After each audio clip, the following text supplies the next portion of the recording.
I mean, wow. Every day I go on Twitter and see how the Thomas franchise is killing itself. From the storyboards for All Engines Go to the way Drayton Manor is destroying the original models. And then I look at season 18 and it legitimately blows my mind that this was approved by the same company who is now giving us this.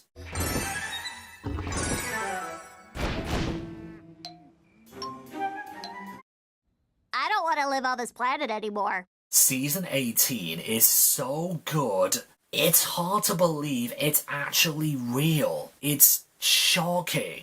Let's start with the animation. It has improved over season 17. There is more detail and better lighting effects. It doesn't look as cheap as it did before. It also helps that half of all the scenes take place during either dusk or dawn, which looks really nice. The sets look more expansive, like Gordon's Hill, the China Clay Pits, the Dinosaur Park, Crovan's Gate Station, and this much improved Knapford Station set. Seriously, Arc Productions went from a train set to the biggest and busiest railway station ever at the moment. And the weather effects are just as nice. Not just the aforementioned morning and evening shots, but fog, cloudy skies, heavy snowfall, and sun rays.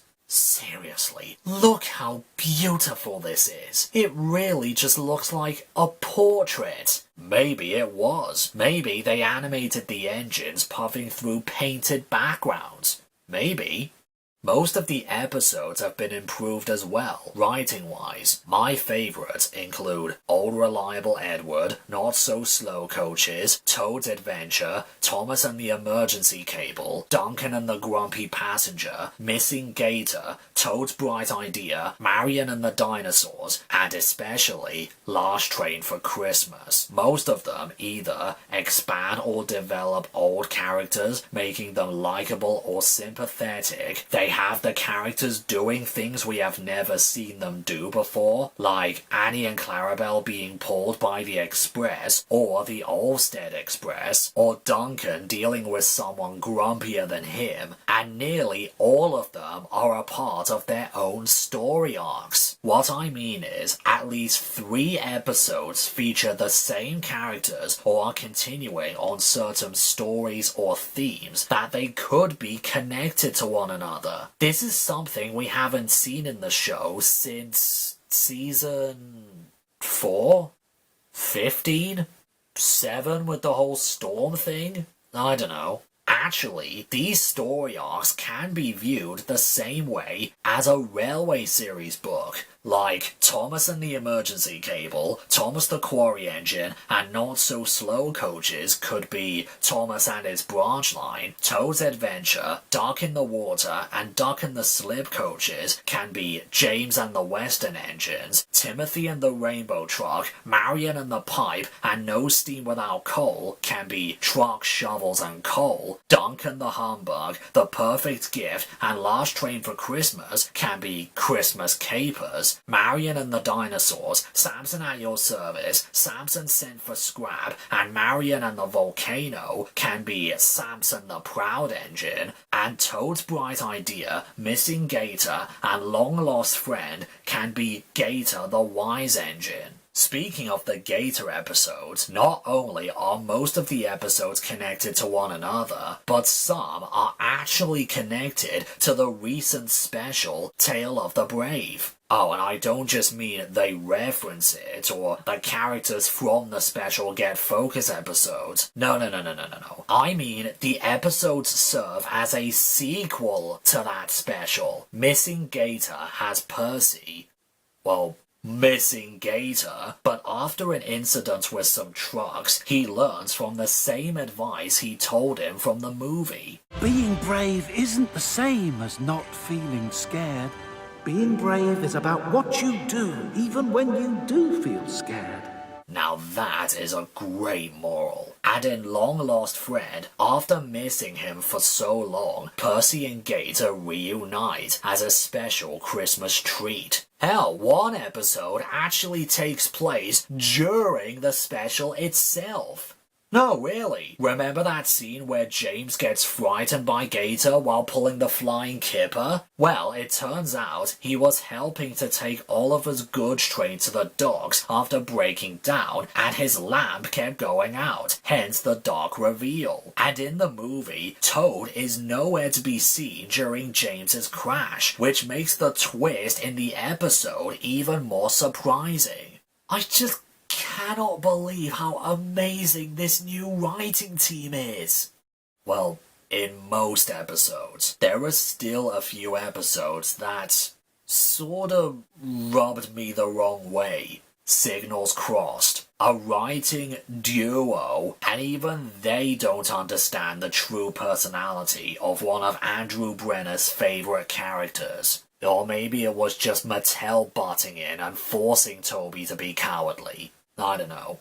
Either way, I can understand Toby's fraidy cat reasons here, and yet I don't at the same time. The signals do look a tad confusing, for me anyway. I'm not a railway expert, but Toby has been through Knapford Junction hundreds of times by now, and he should also know that red is stop and green is go. Henrietta must have reminded him every time. But I think the second half of the episode with the broken signal was better. Emily saves the world, even though the first few minutes feature a lot of callbacks to older episodes, and Captain does the only significant thing he does in his entire existence. The rest of the episode, it just feels like a season 16 episode. I mean, Emily going away from the animal park just to show Thomas her load, and it leads to an incident? Yeah, on paper, it just sounds like something from the Miller era, doesn't it? The flatbeds of fear. This feels like Percy and the Monster of Brendam all over again. Salty is scaring the engines with something scary for no reason again. But at least the Monster of Brendam sounded scary by description, but the flatbeds of fear are not scary. At all. I mean, they were just 3 normal flatbeds that were uncoupled from Stanley and rolled down a steep hill. The flatbeds roll the rails, a whistling and a wailing, and looking for an engine to couple up to. That's it? That's all they do? How can they whistle and wail by themselves? It's not like the flatbeds have faces on them, like the troublesome trucks do. They are shown to be normal, faceless, inanimate ones. And coupling up to an engine and its train is supposed to be the scary part? So what? Oh, neato, I have an extra load to take to Vickerstown. How is that supposed to be scary? And also, did Sharon Miller write the Henry portion of this episode? Henry is an even bigger wimp than usual. They are using a 3 strikes trope, and they even repeat a rhyme 3 times. 6 times if you really want to stretch it. I don't want to hear the flatbeds of fear. I don't want to hear the flatbeds of fear. I don't want to hear the flatbeds of fear. I don't want to hear the flatbeds of fear. I don't want to hear the flatbeds of fear. I don't want to hear the flatbeds of fear. I guess the only good thing about this episode is how Emily is betrayed, and the use of her season 8 theme.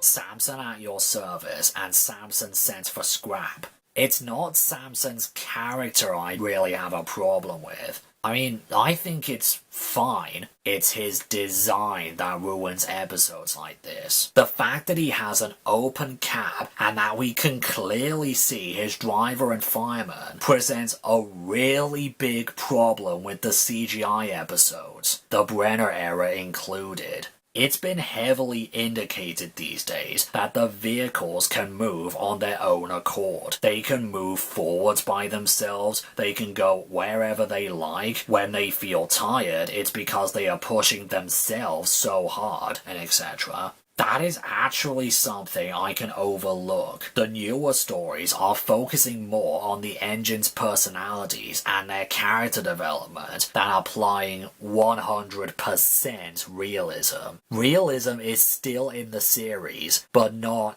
all of it. But they add the drivers and firemen in their cabs because if they didn't, fans would complain about it. But then it creates an inconsistency in the visuals and the stories. Sometimes the drivers make the engines move, while other times it's the engines themselves. And in certain shots where we can see the crew inside, they're not doing anything. They're just standing inside the cab doing nothing. They just allow the engines to make mistakes when really they should know better. For example, in No Steam Without Coal, there is a shot of Bill's fireman shoveling coal into his firebox. So that means they were in their cabs operating them the whole time. Ben's driver wouldn't have driven Ben out of the docks without the coal just because he wanted to get back first. But the Samson episodes are the perfect example of this problem because of his open cab. In Samson at Your Service, he is mistakenly coupled up to the express coaches instead of some trucks. The workman operating the points didn't do anything. The shunter didn't say anything. There are even some shots of Samson's driver looking behind him. How could they not see he is not coupled up to the trucks? And in Samson's sense for scrap, I can understand Samson not recognizing the Fat Controller's car. He works on the mainland. He's not familiar with certain things on Sodor. And the last time he did see him in a car, it was Winston. But Harvey? He's been on Sodor much longer than Samson. He should know better than to load his car into the scrap truck, or the operator controlling his crane. This inconsistency makes the Brenner era fall apart in some areas, and these 3 episodes are some of them. However, there is clearly more good in this season than bad. I love how this season takes a lot of inspiration from the Railway series, from the stories to the safety regulations. Like, I had no idea what an emergency cable was until I watched this episode back in 2014. These episodes reminded me how important brake vans are, how working in the snow can be a nightmare, and how dangerous railways can be overall. This is where the trucks come on from the gravel pits. There may be gravel on the tracks. Oh, gravel! Gee, it's almost like they are treating Sodor as if it's a real railway or something. I also love how many continuity references they make in these episodes, most especially in Emily Saves the World. The most exciting was probably a big elephant statue. Well, once I had to deliver a great big dinosaur skeleton. I've carried an opera singer on my express, and some actors, and even the Queen. Once I delivered a jet engine. It started up and it went flying across Sodor at supersonic speed. Well, there was that time I took Sodor United's football kit to the laundry. Stinky laundry isn't exciting, Emily. I like how there's a lot of focus on side characters like Duck, Paxton, Diesel, Connor, Rocky, Mavis, and Millie, returning characters like Duncan, Henrietta, Oliver, and Toad, and new characters from Tale of the Brave. Gator was a great character. He has a fear of heights, which is really relatable to many, but he does know how to keep calm and to keep on going. I also like how keen he is to be useful, as demonstrated in Toad's bright idea. There is a reason why he never appeared in the show again, but it's a real shame, honestly. Reg the Scrap Crane is pretty good too. There aren't many episodes about him, but I like the way that he sees the good in everything, even in the scrap he cuts up. Timothy acts like the voice of reason against Bill and Ben, usually seeing past their tricks, trying to make them behave, and sometimes giving them their comeuppance. But my favorite newbie this season is definitely Marion. She is on the same level of likability as Paxton. How can you not love her? She's cheerful, she's lively, she works hard, she has charmingly hilarious dialogue, and Olivia Colman's performances are perfect. Yeah, you heard me correctly. Before she played the Queen in the series The Crown and voice roles in a few big-budget animated movies, she played a steam shovel in a milkshake show. It's surprising that they had the budget to keep her around for as long as she did. The returning characters turned out good as well. Duncan's grumbling persona is quite enjoyable and relatable. For me, anyway. He tries to please everyone, including a grumpy old man, but he ends up making things more difficult for himself. It was so nice to finally see this guy after his recovery from rattling rods, but his redesign is a bit questionable. His smaller windows, orange lining on his cab instead of black, and most especially his red running board instead of orange. It's the same feeling of uncertainty I have with Bill and Ben's red wheels or Duck's massive size. Oliver is okay, I guess. It is out of character for him by this point in the show to think highly of himself and ignore Toad all the time, but I personally see this as the writers thinking back to how he was in Oliver Owns Up, where he was so pleased about the big engines complimenting him from his escape from being scrapped that it made him all puffed up in the smoke box. Although neglecting to mention Douglas at any point is going a bit too far in that direction.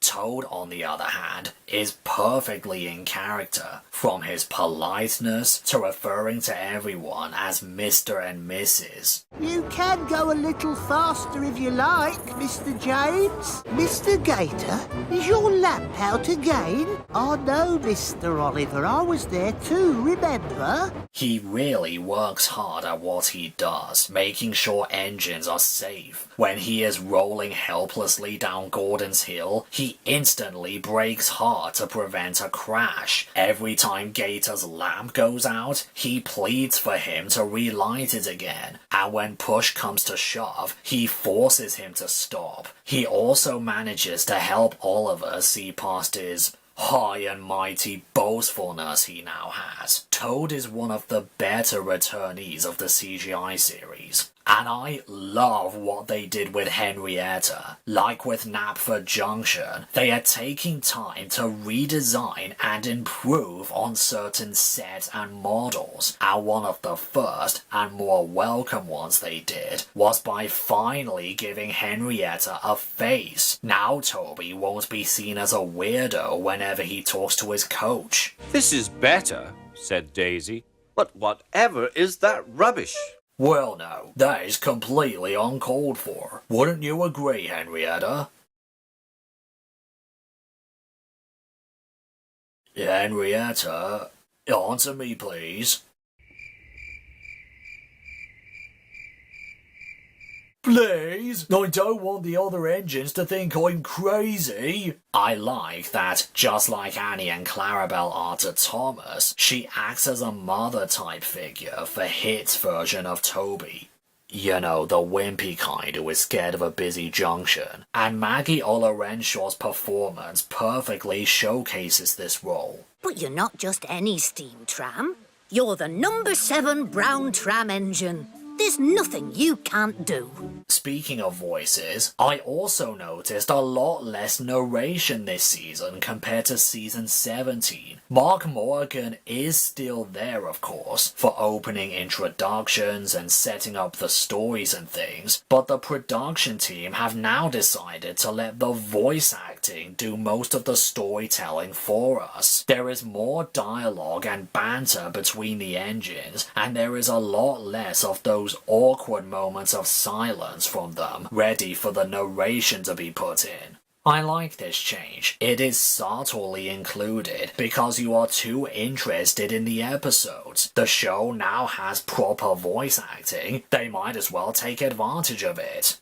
And now the songs. It's Christmas time is pretty good actually. It's got some good lyrics, good singing, and it honestly sounds similar to those 1970s Top of the Pops type Christmas songs. That truly shows you how little I know about the music industry, doesn't it? And Best Friends Express is so generic. I'm sorry, but I've listened to what feels like 50 songs at this point in the series, and ones from certain eras seem to blend into each other. It's all just happy tunes, the engines are working hard, puffing down the line, Thomas and his friends, blah blah blah blah blah. I'm not the only one who has these opinions, am I? Jesus Christ, are the remaining 6 season reviews going to be just as long as this one? Jesus. But I can't help it. Season 18 is so enjoyable and lovable that I could praise it for hours. The animation, the lighting, the stories, the writing, the voice acting, the callbacks, the returning characters, the new characters, the new sets, the improved models, and everything in between all of that. I'm telling you, Andrew Brenner, Ian McHugh, and the rest of the production team truly saved the TV show. What they have done isn't perfect, but the fact that they are doing so much research on this series, and that they are putting so much detail and effort into the visuals and the stories and the writing, it's all just astonishing. Well, join me again tomorrow, where certain elements will be improved even further.